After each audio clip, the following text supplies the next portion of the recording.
Good morning. Good morning everyone. आज हम लोग क्लास 11th का टॉपिक ले रहे हैं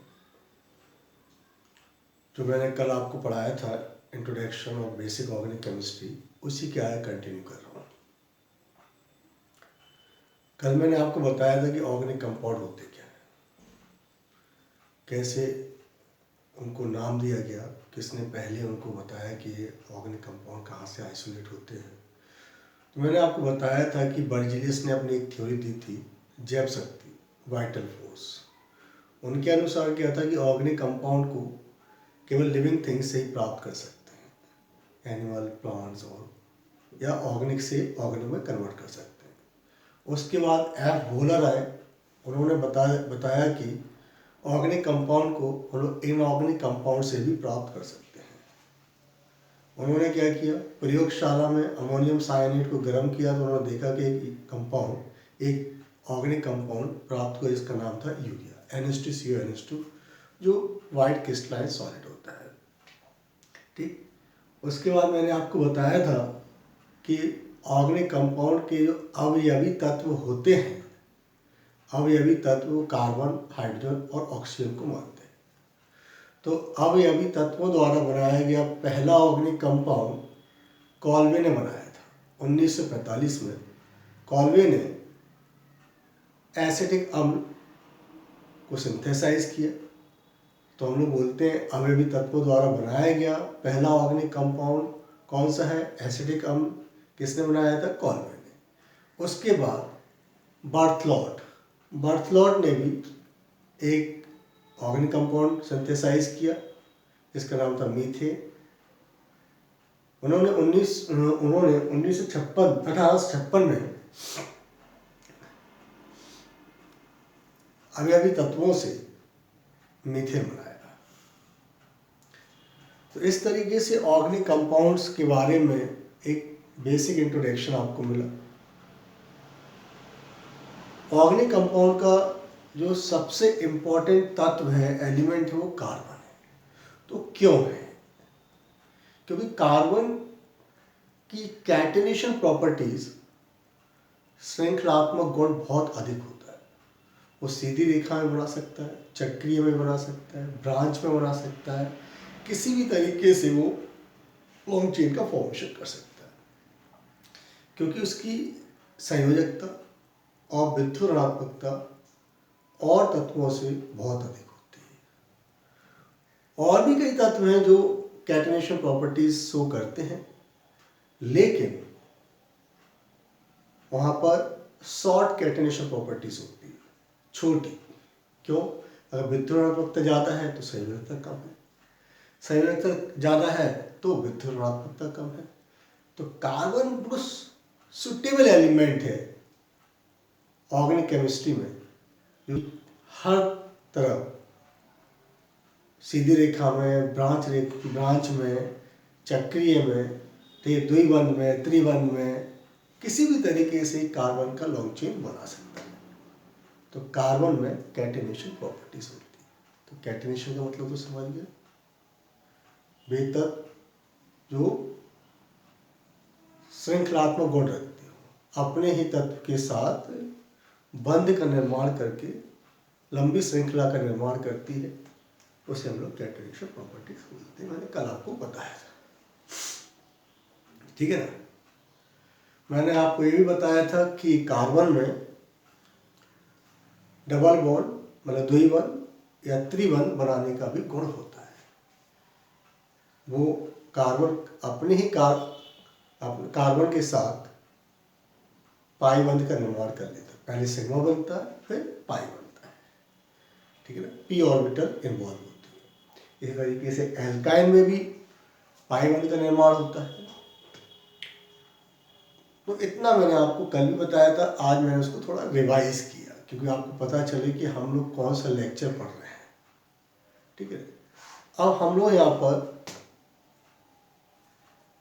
कार्बनिक यौगिक का एक इंट्रोडक्शन करते हैं।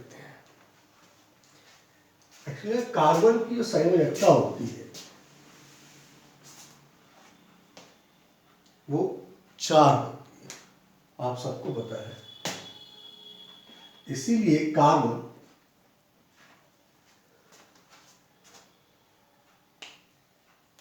में 4 सिंगल बॉन्ड हम लोग दिखा सकते हैं स्टार्टिंग। जैसे मैंने यहाँ पे लिखा कार्बन, कार्बन के 2 हाथ 2 पैर, मतलब संयुक्त 4 है।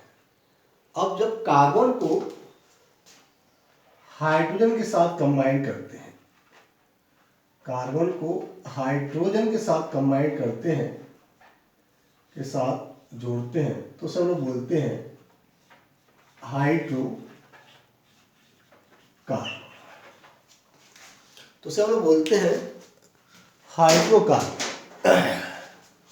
मैं बेटा हिंदी में भी लिख रहा हूं और इंग्लिश में भी लिख रहा हूं, हाइड्रो कार्बन मतलब कार्बन तथा हाइड्रोजन युक्त यौगिकों को कार्बनिक यौगिक कह सकते हैं।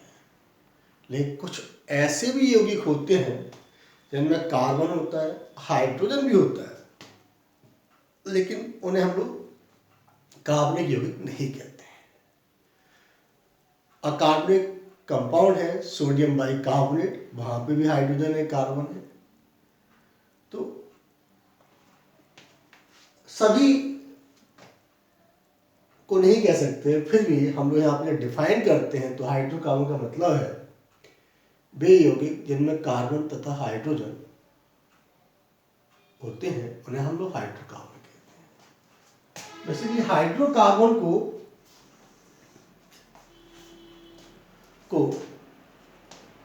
श्रृंखला के आधार पर, उनके गुण के आधार पर 2 भागों में बांटा है, अचक्रीय और चक्रीय।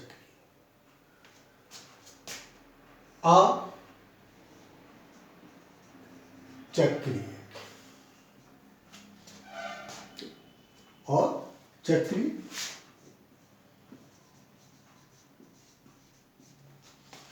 अचक्रीय के सिंपल से मतलब हो रहा है कि साइकिल नहीं बन रही है, क्लोज सिस्टम नहीं बन रहा है, तो क्या हो जाएगा अचक्रीय। बहुत सारे एग्जाम्पल हैं अचक्रीय में। आप कह सकते हैं मैंने ऐसी स्ट्रक्चर बना दी, अचक्रीय स्ट्रक्चर। कुछ भी हो सकता है, आगे मैं बताऊंगा आपको एल्केन एल्काइल के बारे में। चक्रीय में क्या होगा, सिस्टम क्या होगा, कार्बन सिस्टम कैसा होगा, क्लोज्ड, है ना, साइक्लिक। इसे हम लोग बोल सकते हैं ए साइक्लिक, इंग्लिश में बोलते हैं ए साइक्लिक, और यहाँ पे इंग्लिश में कह सकते हैं साइक्लिक। क्लियर। अचक्रीय और चक्रीय। अचक्रीय हाइड्रोकार्बन भी 2 प्रकार के,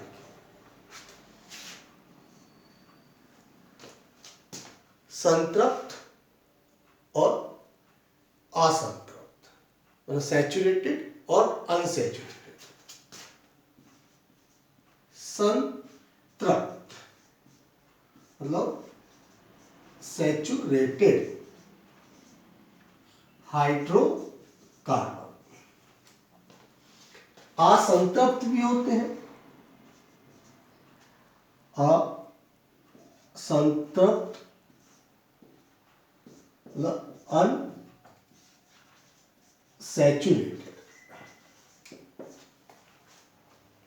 अनसैचुरेटेड हाइड्रोकार्बन। तो संतृप्त क्या होते हैं, तो हम लोग कह सकते हैं वे हाइड्रोकार्बन जिनमें कार्बन कार्बन के मध्य केवल एकल बंध उपस्थित होता है, उन्हें संतृप्त हाइड्रोकार्बन कहते हैं। मैंने स्ट्रक्चर ड्रॉ किया, कार्बन कार्बन कार्बन। तो आप ध्यान से देखें, इनमें कार्बन कार्बन के मध्य केवल क्या है, एकल बंध। तो इसे हम लोग बोलेंगे संतृप्त हाइड्रोकार्बन। क्या बोलेंगे, संतृप्त हाइड्रोकार्बन। संतृप्त हाइड्रोकार्बन को ही हम लोग बोलते हैं एल्केन, क्या बोलते हैं, एल्केन।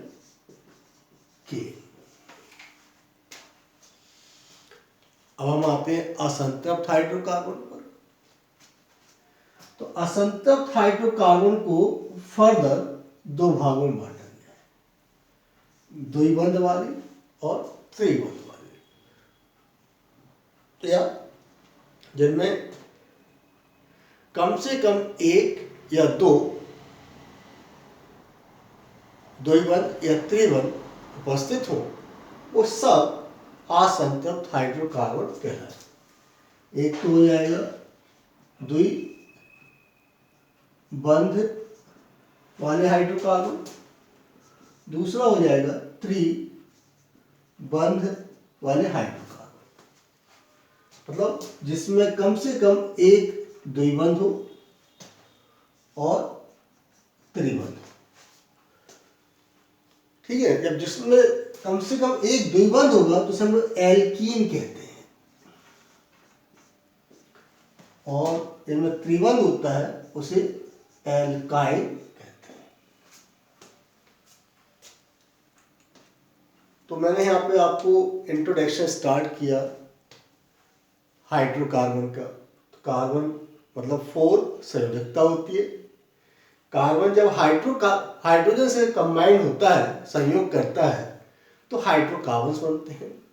हाइड्रोकार्बन को यहाँ पे क्लासिफाई किया हुआ है अचक्रीय, एसाइक्लिक और चक्रीय साइक्लिक। अचक्रीय को बताया गया मैंने संतृप्त और असंतृप्त हो सकते हैं।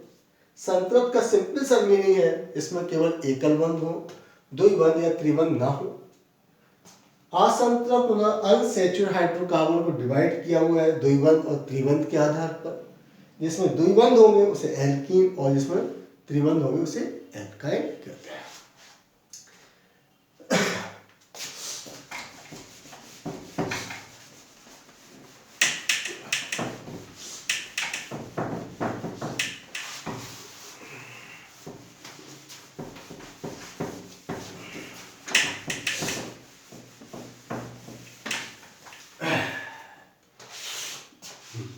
तो मैं आपको दोबारा से रिवाइज कराता हूं। जैसे मैंने आपसे कहा संतृप्त हाइड्रोकार्बन एल्केन,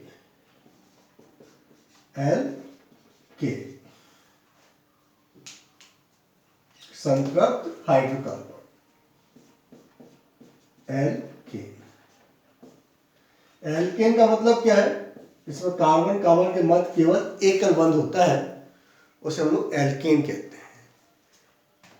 एल्केन का एक नाम और है पैराफिन। एक्चुअली में पैराफिन एक इंग्लिश वर्ड है। पैराफिन का मतलब होता है लिटिल एफिनिटी, बहुत कम रासायनिक बंधुता, लिटिल एफिनिटी। इसलिए एल्केन को पैराफिन भी कहते हैं। ये आसानी से किसी से क्रिया नहीं करते, इसलिए इनको हम लोग बोलते हैं paraffin. They have little affinity, इनकी रासायनिक बंधुता बहुत कम होती है। जब हम एल्केन कह रहे हैं तो एल्केन के बहुत सारे कंपाउंड्स हम लोग बना सकते हैं। इसमें से एक सबसे पहला स्ट्रक्चर है मीथेन, CH4। क्या है, मीथेन CH4। भाई इसे मीथेन भी कहते हैं, आप सभी जानते हैं। इसे बेटा मार्स गैस भी कहते हैं, इसे बेटा नेचुरल गैस भी कहते हैं, प्राकृतिक गैस। गोबर गैस में भी होती है। तो बहुत सारे नाम हम लोग दे सकते हैं CH4 के, लेकिन जनरली हम लोग मीथेन ही बोलते हैं। क्यों बोलते हैं, क्योंकि हर एक यौगिक का या किसी व्यक्ति का एक ऑथेंटिक नेम होता है, स्कूलिंग नेम होता है, जिसको हम लोग कह सकते हैं रसायन ने कंपाउंड के लिए IUPAC नेम होता है। भाई आप हैं, मैं हूँ, मेरे मोहल्ले के दोस्तों के बहुत सारे नाम मेरे रखे गए होंगे, लेकिन ऑथेंटिक नेम डॉक्यूमेंटेशन के बेस पर मेरा नाम मुकेश कुशवाहा है। ऐसे CH4 को उसके सोर्स के बेस पर, जैसे आप मार्सी एरिया होता है, दलदल जहाँ होता है, मार्सी एरिया होता है, वहाँ पे मीथेन का कंटेंट ज़्यादा होता है। मीथेन का कंटेंट ज़्यादा होने की वजह से कभी कभी वहाँ पर आग लग जाती है, क्योंकि इसकी जो कंबशन वैल्यू है वो बहुत कम है, आसानी से जल जाता है। इसलिए CH4 को डैम फायर भी बोलते हैं। डैम दल जो मार्सी एरिया होगा जहाँ भरा रहेगा दलदल कीचड़, डैम फायर भी बोलते हैं। सोर्स की बेस पर बहुत सारे नेम हैं। नेचर में CH4 बहुत अधिक होती है, और एल्केनों से और हाइड्रोकार्बन से, ठीक है, इसलिए से नेचुरल गैस भी कहते हैं, ठीक, प्राकृतिक गैस, नेचुरल गैस। लेकिन अब हर जगह तो मार्सी एरिया नहीं है ना, हर जगह तो CH4 नहीं मिल रही ना, लेकिन लैब में जब भी बनाई जाएगी तो उसे हम लोग लैब में तो कहीं पे बना सकते हैं, लैब कहीं पे भी बना ले आप, वहीं पे आप CH4 बना सकते हैं। तो एक नाम देने के लिए, एक ऑथेंटिक नाम देने के लिए IUPAC सिस्टम का यूज किया गया। उस सिस्टम के बेस पर एक कार्बन है मैथ और सिंगल बॉन्ड की पॉसिबिलिटी है, तो इसे मीथेन कहते हैं। इसलिए CH4 को हमेशा मीथेन बोलते हैं। लेकिन ये यहाँ पे मास गैस, प्राकृतिक गैस, इनके सोर्स और प्रॉपर्टी के बेस पर उनको नाम दिए गए। तो मैं एल्केन के बारे में बता रहा था, तो एल्केन समझ गया कि भाई जिनमें एकल बंध होते हैं उन्हें एल्केन बोलते हैं, पैराफिन बोलते हैं। CH4 उसका पहला कंपाउंड। और भी कई कंपाउंड है भाई जिनमें कार्बन कार्बन के मध्य एकल बंध होगा, वो सब एल्केन होंगे। अब एल्केन का जो सामान्य सूत्र होता है, सामान्य सूत्र, वो होता है CnH2n+2।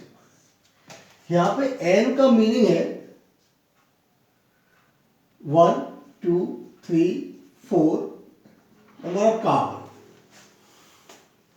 अगर आप N की वैल्यू में पुट करते हैं, अगर 1 पुट करते हैं तो यहाँ पे आएगा CH4, और 2 पुट करते हैं तो आएगा C2H6, 3 पुट करते हैं तो आएगा C3H8, 4 पुट करते हैं तो C4H10। इस तरीके से अगर आप क्या करते हैं, N की वैल्यू पुट करते जाते हैं तो आपको एल्केन श्रेणी के सदस्य प्राप्त होंगे, और जो सदस्य प्राप्त होंगे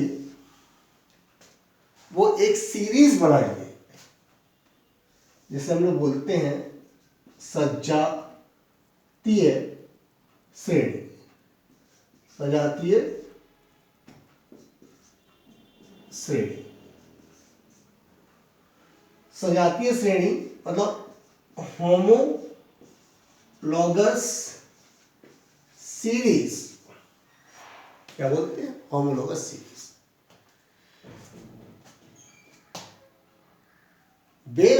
वे सभी कार्बनिक यौगिक जिनका सामान्य सूत्र समान होता है, वे होमोलॉगस सीरीज बनाते हैं, और दो पास पास के होमोलॉगस के मध्य सदैव CH2 का अंतर होता है, या अणु भार 14 का अंतर होता है। ठीक है, तो इसे हम लोग बोलते हैं सजातीय श्रेणी।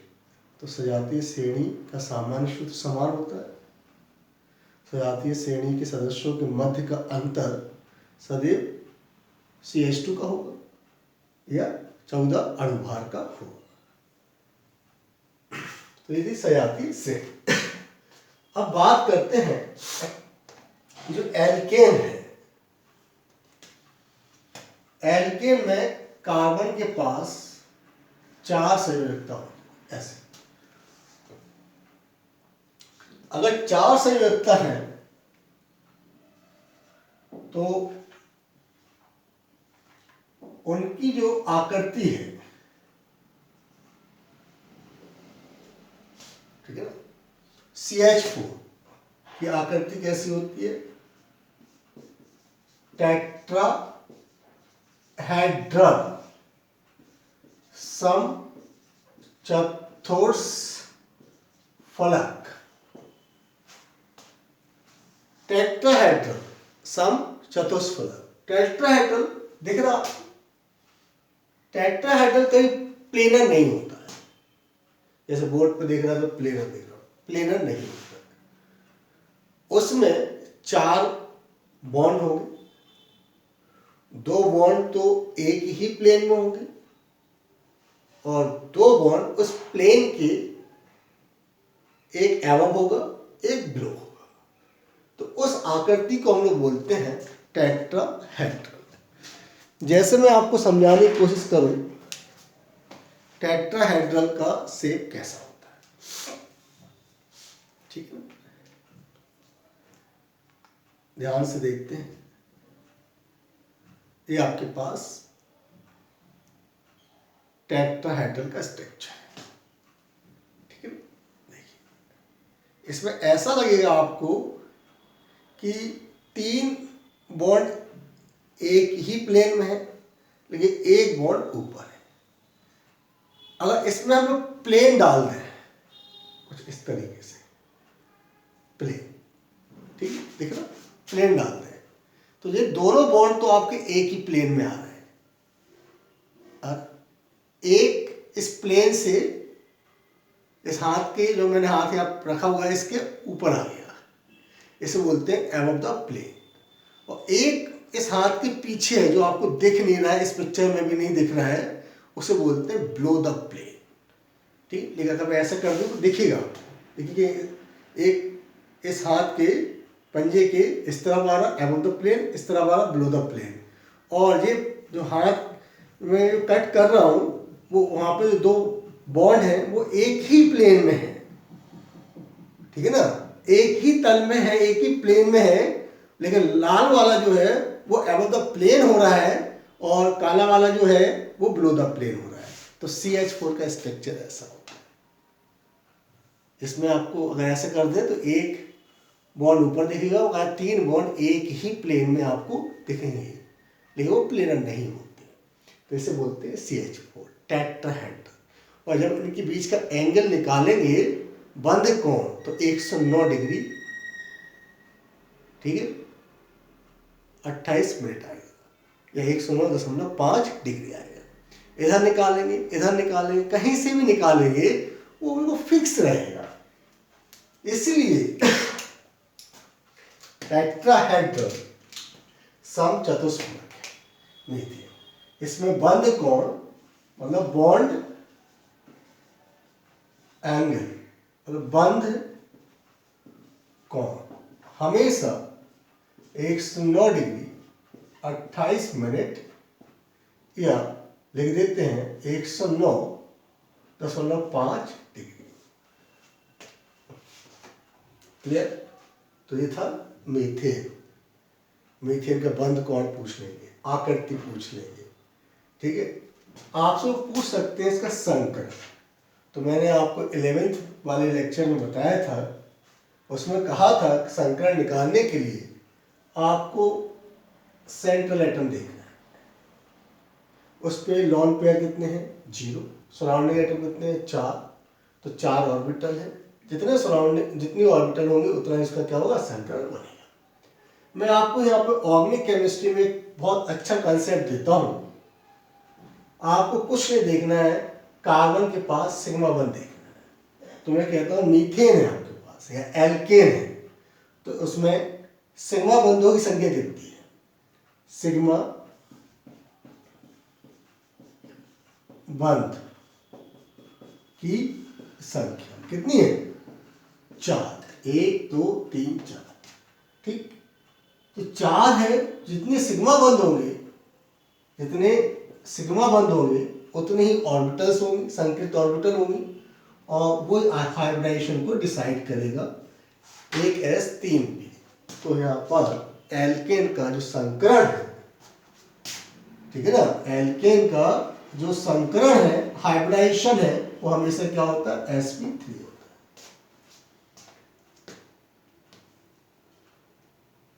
इतना क्लियर हो गया होगा? ये एल्केन की प्रॉपर्टीज थी। अब मैं आपको एल्कीन और एल्काइन के बारे में बताता हूं।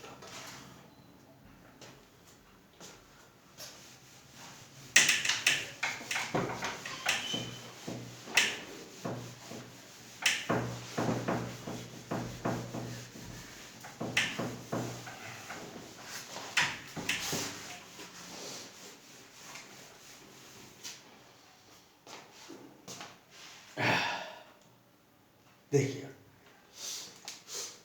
अब मैं आपको बताने जा रहा हूं असंतृप्त हाइड्रोकार्बन के बारे में। असंतृप्त हाइड्रोकार्बन,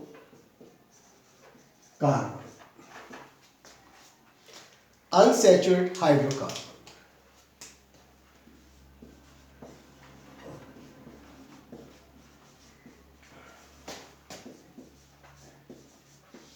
अनसैचुरेटेड हाइड्रोकार्बन, तो मैंने आपको क्लियर किया था कि जो अनसैचुरेटेड हाइड्रोकार्बन्स हैं वो दो प्रकार के हैं, द्विबंध वाले और त्रिबंध वाले। द्विबंध वालों को बोलते हैं एल्कीन, और त्रिबंध वालों को बोलते हैं एल्काइन।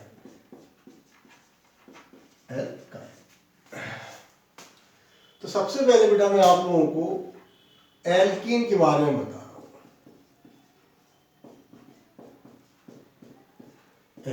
तो एल्कीन होते क्या? तो आपसे डिफाइन करेंगे वे हाइड्रोकार्बन जिनके पास कम से कम एक द्विबंध होता है, एल्कीन कहलाते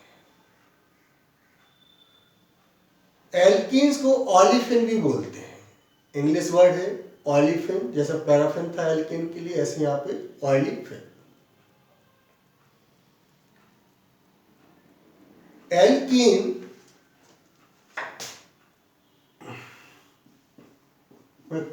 में कार्बन चेन के मध्य कहीं पर भी एक द्विबंध आपको दिख जाए, आप उसे असंतृप्त हाइड्रोकार्बन एल्कीन कहेंगे। एल्कीन का सामान्य सूत्र CnH2n होगा, एल्केन से डिफरेंट, या एक पाई बॉन्ड आते ही, डबल बॉन्ड आते ही दो हाइड्रोजन कम हो जाएंगे, जिस कारण से यहाँ पर सामान्य सूत्र क्या बन जाएगा? CnH2 है। और अब आप यहाँ पर अगर आप n की वैल्यूज पुट करते जाएंगे तो वहां पर एक श्रेणी मिलेगी जिसे आप लोग सजातीय श्रेणी कहते हैं। n की वैल्यूज 1 है, ठीक है ना, तो यहाँ पे हाइड्रोकार्बन क्या मिलेगा? CH2। जो हाइड्रोकार्बन आपको मिल रहा है, लेकिन एक कार्बन का CH2 का हाइड्रोकार्बन नहीं होता है, तो कार्बन की 4 संयोजकता नहीं हो पा रही, कार्बन की 4 संयोजकता पूर्ण नहीं हो रही है CH2 में, इसलिए उसे हम लोग कंसिडर नहीं करते हैं। CH2 बनेगा लेकिन वो कोई यौगिक नहीं है। लेकिन यहां हम लोग n की वैल्यू 2 रखते हैं, तो C2H4 एथिलीन, क्या बोलते हैं इसे? एथिलीन। इसे आप कहना चाहते हो तो मिथाइलिन कह दीजिए, मिथाइलिन। N=3, C3H6 है, वैसे तो प्रोपाइलीन पढ़ेंगे, N=4 है, C4H8 है। ब्यूटाइलिन, लेकिन इसमें कई पॉसिबिलिटीज होती हैं। नॉर्मल ब्यूटाइलिन, आइसोब्यूटाइलिन, ये तो मॉलिक्यूलर फॉर्मूला आ गया C4H8। तो जो श्रेणी बनी है उसे हम लोग सजातीय श्रेणी कहेंगे। जो श्रेणी है वो एल्कीन की सजातीय श्रेणी है।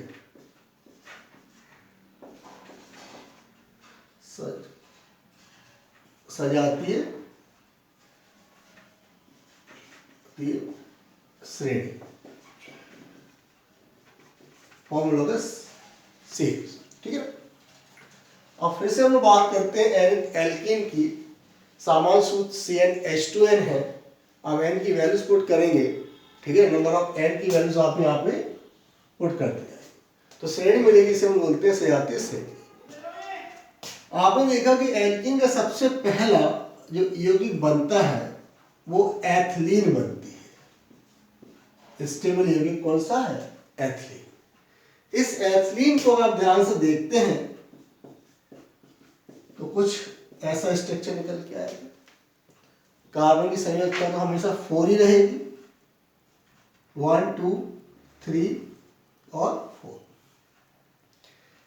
देखिए एल्कीन से डिफरेंट कैसे हो गया कि इसमें प्रत्येक कार्बन के पास 3 सिग्मा और 1 पाई है, जिस कारण से इसका जो संकरण है वो sp2 हो जाएगा। तो क्या आपको पता है संकरण में सिग्मा बंध भाग लेते हैं, तो 3 सिग्मा है तो 1 s 2 p हो जाएगा, sp2 हो जाएगा। और अगर संकरण आपका sp2 बनता है तो आप देखेंगे आकृति निश्चित ही एल्केन से डिफरेंट होगी। sp2 के केस में कार्बन की आकृति कुछ इस तरीके से हो जाएगी। ट्राइगोनल प्लेनर, ठीक है ना, समतल त्रिभुजाकार। कैसे हो गई? आपको आकृति कैसे दिख रही है? ऐसे बना दिया आपने, इस डॉट में बना दिया मैंने। त्रिभुजाकार,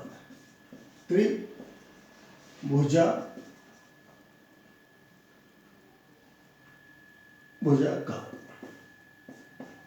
ट्राइगोनल प्लेनर। जब आप कह रहे हैं कि ट्राइगोनल प्लेनर है तो उनके मध्य जो बंध कोण बनेगा, बंध कोण वो क्या बनेगा भाई? त्रिभुजाकार है। तो साफ है कि भाई ट्राइगोनल प्लेनर है, त्रिभुजाकार है, तो जो बंध कोण होगा, अगर आप देखना चाहते हैं कि त्रिभुजाकार का मतलब कैसा होता है तो भाई ये आपके पास त्रिभुजाकार है, देखा, ये त्रिभुजाकार। बीच में आपका कार्बन और यहाँ पर एक कार्बन से 3 हाइड्रोजन, ठीक है ना, ये त्रिभुजाकार है। या मैं यहाँ पे एक कार्बन ले लिया, 2 हाइड्रोजन से, और वो बंध बनाएगा दूसरे कार्बन से, 2 ही बंध की सहायता से।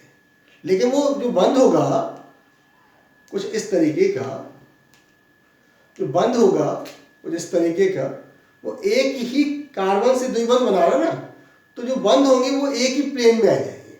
मतलब एक कार्बन से 3 ही एटम जुड़े हुए हैं, 3 सराउंडिंग एटम जुड़े हुए हैं, तो इसे हम लोग बोलते हैं समतल त्रिभुजाकार ट्राइगोनल प्लेनर। प्लेनर क्यों कह रहे हैं सर? प्लेनर का मतलब एक ही प्लेन में है। ये आपको, आप सपोज करेंगे ये आपने डाला है वर्टिकल प्लेन, बाई एक्सिस जो आपने डाला हुआ है, तो बाई एक्सिस में कि एलॉन्ग है तीनों के तीनों एटम, ऐसे रख दूं मैं तो एक ही प्लेन में आ रहे हैं, ठीक है ना। ऐसे रख दे एक प्लेन में आ रहे हैं, कैसे भी कर लें आप, एक ही प्लेन में आ रहे हैं, एक ही एक्सिस पे आ रहा है, या अलोंग द एक्स एक्सिस, या अलोंग द वाई एक्सिस, या अलोंग द जेड एक्सिस। तो इसीलिए प्लेनर वर्ड यूज किया जाता है। और यहाँ पर प्लेनर होने की वजह से इनके बीच में बंध कोण आया वो 120 डिग्री का आया। तो ये अब बस एल्कीन की प्रॉपर्टीज थी और एक इसके आगे एल्काइन के बारे में और मैं बताना चाहूँगा।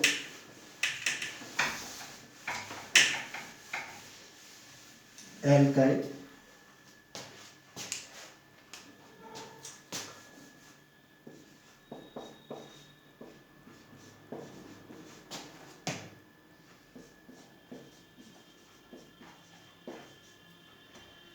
एल्काइन एल्काइन का मीनिंग हो गया वे हाइड्रोकार्बन जिनमें कार्बन कार्बन के मध्य कम से कम एक त्रिबंध उपस्थित होता है, उन्हें हम लोग क्या बोलते हैं? एल्काइन कहते हैं।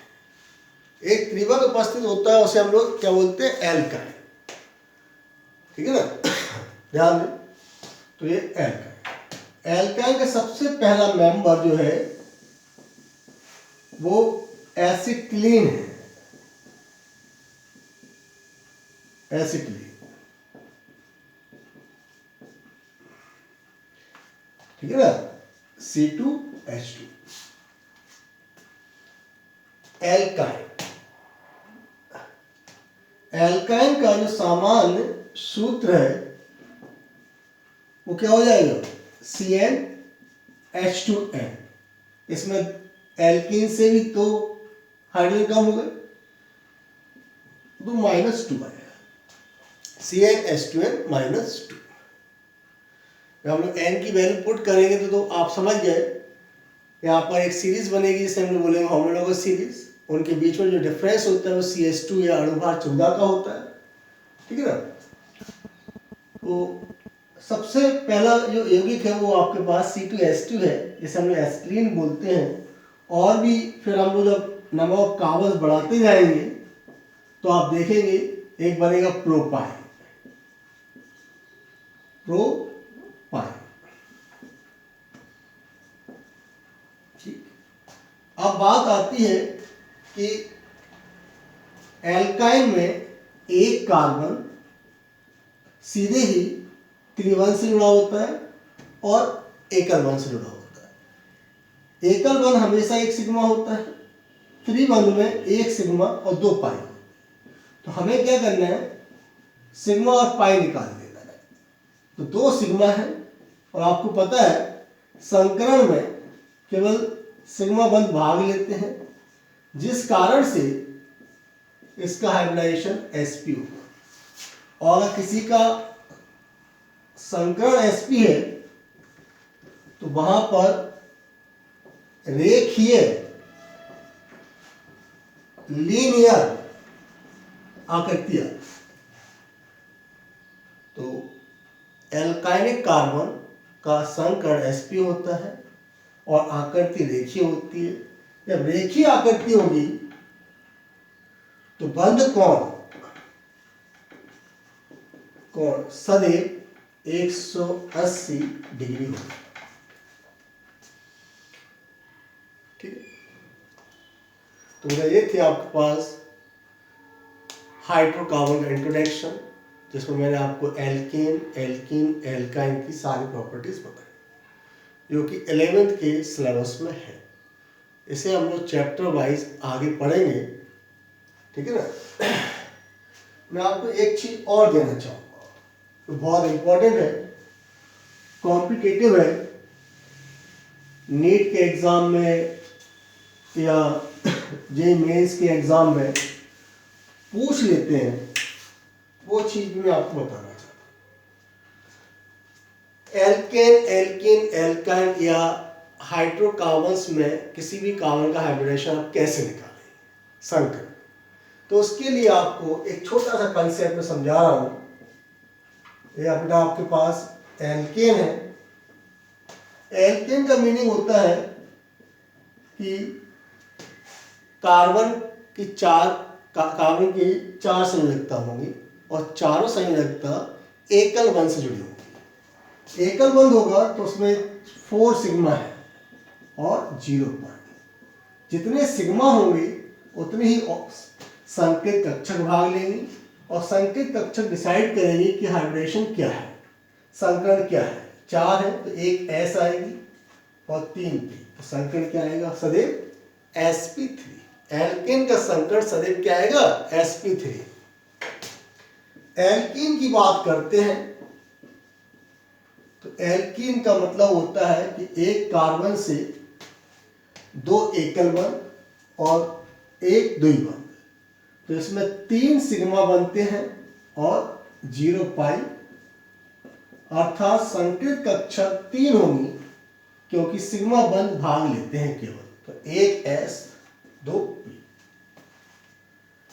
फिर बात होती है एल्केन की, सॉरी एल्काइन की। एल्काइन का मतलब होता है कि एक कार्बन से एक त्रिबंध होता है और एक एकल बंध, तो 2 सिग्मा होंगे और 2 पाई होंगे, ठीक है ना। 2 सिग्मा होंगे और 2 पाई होंगे, तो संकेत कक्षा आपकी 2 ली जाएंगी, हाइब्रिडाइजेशन सदैव sp। तो ये कॉन्सेप्ट ध्यान रखना, आपको कोई भी स्ट्रक्चर वो दे दें कि बताइए इसमें प्रत्येक कार्बन का या किसी का भी आप हाइब्रिडाइजेशन बताइए। अगर मैं एक एग्जाम्पल यहाँ बना रहा हूँ और मैं आपसे पूछता हूँ कि बताइए कि इसमें प्रत्येक कार्बन का संकरण बताइए, तो कोई दिक्कत ही नहीं, बहुत ही सिंपल है कि भाई आपने कहा ये एल्काइनिक कार्बन है, ये भी एल्काइनिक है, ये एल्किन कार्बन है, ये भी एल्किन कार्बन है, ये एल्किन कार्बन है। तो जो आपको एल्काइन कार्बन दिख रहा है दिस वन लाइक दिस, कि भाई अगर हम इसको चाहे तो स्ट्रक्चर को ओपन कर लें तो आपको और क्लियर हो जाएगा कि स्ट्रक्चर कैसी है। जब आपने इसको ओपन किया तो आपने देखा इस कार्बन का नेचर कैसा है, एक एकल और त्रिबंध, संकरण क्या बना sp, एल्काइन। इसमें त्रिबंध और एकल, इसमें द्विबंध और 2 सिंगल बॉन्ड sp2, ठीक है ना। यहां पर भी sp2 और यहां पर sp। बताइए क्या दिक्कत है, वेरी सिंपल। तो आज मैंने आपको हाइड्रोकार्बन का इंट्रोडक्शन दिया, कल मैं आप लोगों को कार्बनिक यौगिकों का नामांकन मतलब IUPAC पद्धति के बारे में समझाऊंगा।